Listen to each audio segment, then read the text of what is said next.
ನಮಸ್ಕಾರ. News 18 digital ಕಾಂಟೆಂಟ್ಗೆ ಸ್ವಾಗತ. ನಾನು ಚೈತ್ರ ರಾಜ್. ಚಿತ್ರದುರ್ಗದ ರೇಣುಕಾಸ್ವಾಮಿ ಕೊಲೆ ಪ್ರಕರಣದಲ್ಲಿ ಜೈಲು ಸೇರಿದ್ದ ದರ್ಶನ್ ನಂತರ ಬೆನ್ನು ನೋವು ಕಾರಣ ನೀಡಿ ಜಾಮೀನು ಪಡ್ಕೊಂಡ್ರು. 1.5 ತಿಂಗಳ ಕಾಲ ಆಸ್ಪತ್ರೆಯಲ್ಲಿ ಟ್ರೀಟ್ಮೆಂಟ್ ಪಡ್ಕೊಂಡು ಮನೆಗೆ ವಾಪಸ್ಸಾದ್ರು.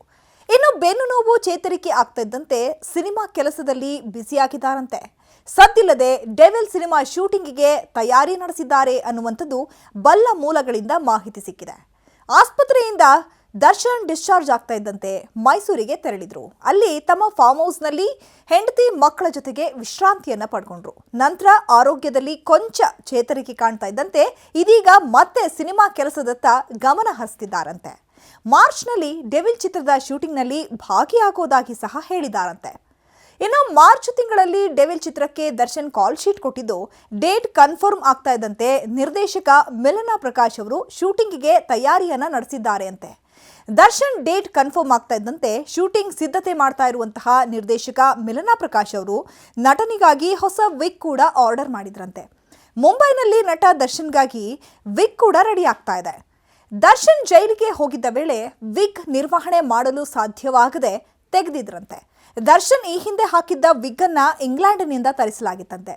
ಇತ್ತ ನಿರ್ದೇಶಕ ಪ್ರಕಾಶ್ ಡೆವಿಲ್ ಶೂಟಿಂಗಿಗಾಗಿ ಸಿದ್ಧತೆ ಮಾಡಿಕೊಳ್ತಾ ಇದ್ರೆ, ಮತ್ತೊಂದು ಕಡೆ ಫಿಸಿಕಲ್ ಆಗಿ ಫಿಟ್ ಆಗೋದಕ್ಕೆ ನಟ ದರ್ಶನ್ ತಯಾರಿಯನ್ನ ಕೂಡ ನಡೆಸ್ತಾ ಇದ್ದಾರೆ. ನಟ ದರ್ಶನ್ ಜಿಮ್ನಲ್ಲಿ ಲೈಟ್ ಆಗಿ ವರ್ಕೌಟ್ ಕೂಡ ಶುರು ಮಾಡಿಕೊಂಡಿದ್ದು ಡೆವಿಲ್ಗಾಗಿ ಬೈಸೆಪ್ಸ್ ವರ್ಕೌಟ್ ಮಾಡ್ತಿದ್ದಾರೆ ಅಂತ ಹೇಳಲಾಗ್ತಾ ಇದೆ. ದರ್ಶನ್ ಅಭಿನಯದ ಬಹುನಿರೀಕ್ಷಿತ ಸಿನಿಮಾ ಡೆವಿಲ್ ಶೂಟಿಂಗ್ ಅರ್ಧದಷ್ಟು ಮುಗಿದಿದೆ ಅಂತ ಮಾಹಿತಿ ಸಿಕ್ಕಿದೆ.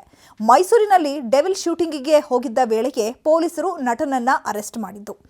ದರ್ಶನ್ ಜೈಲಿಗೆ ಹೋದ ಬಳಿಕ ಸಿನಿಮಾ ಕೆಲಸ ಎಲ್ಲವೂ ಕೂಡ ನಿಂತುಬಿಟ್ಟಿತ್ತು. ಡೈರೆಕ್ಟರ್ ಮಿಲನಾ ಪ್ರಕಾಶ್ ಅವರ ಸಿನಿಮಾ ಇದಾಗಿದ್ದು ಸಿನಿಮಾ ಶೂಟಿಂಗ್ ಶುರು ಮಾಡೋದಕ್ಕೆ ದರ್ಶನ್ ಕೂಡ ರೆಡಿ ಆಗ್ತಿದ್ದಾರೆ. ಜಾಮೀನು ಸಿಕ್ಕ ಖುಷಿಯಲ್ಲಿ ರೆಸ್ಟ್ ಮಾಡಿದ್ದ ನಟ ದರ್ಶನ್ಗೆ ಇದೀಗ ಹೊಸ ಟೆನ್ಷನ್ ಕೂಡ ಶುರುವಾಗಿದೆ. ಇತ್ತ ಬೆಂಗಳೂರು ಪೊಲೀಸರು ನಟ ದರ್ಶನ್ ಸೇರಿದಂತೆ 7 ಆರೋಪಿಗಳ ಜಾಮೀನು ರದ್ದುಗೊಳಿಸುವಂತೆ ಸುಪ್ರೀಂ ಕೋರ್ಟ್ಗೆ ಪೊಲೀಸರು ಅರ್ಜಿಯನ್ನ ಸಲ್ಲಿಸಿದ್ದಾರೆ.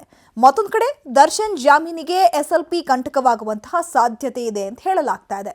ಇನ್ನು ಶೀಘ್ರದಲ್ಲೇ ಸುಪ್ರೀಂ ಕೋರ್ಟ್ನಲ್ಲಿ ದರ್ಶನ್ ಬೇಲ್ ಅರ್ಜಿ ವಿಚಾರಣೆಗೆ ಬರಲಿದ್ದು ರೆಗ್ಯುಲರ್ ಬೇಲ್ಗೆ ಕೊಕ್ಕೆ ಬೀಳುವಂತಹ ಸಾಧ್ಯತೆ ಇದೆ ಅಂತ ಹೇಳಲಾಗ್ತಾ ಇದೆ. ಒಟ್ನಲ್ಲಿ ಸುಪ್ರೀಂ ಕೋರ್ಟ್ನಲ್ಲಿ ದಚ್ಚುಗೆ ರಿಲೀಫ್ ಸಿಕ್ಕರೆ ಮಾತ್ರ ಮುಂದಿನ ಸಿನಿಮಾ ಕಂಪ್ಲೀಟ್ ಆಗಲು ಸಾಧ್ಯ ಆಗುತ್ತೆ. ಹಾಗಾಗಿ ತೀರ್ಪಿನತ್ತ ಎಲ್ಲರ ಚಿತ್ತ ನೆಟ್ಟಿದ್ದು ಯಾವ ತೀರ್ಪು ಬರುತ್ತೆ, ಯಾರ ಪರವಾಗಿ ತೀರ್ಪು ಬರುತ್ತೆ ಅನ್ನೋದು ಈಗ ಕಾದು ನೋಡಬೇಕಾಗಿದೆ ಅಷ್ಟೇ.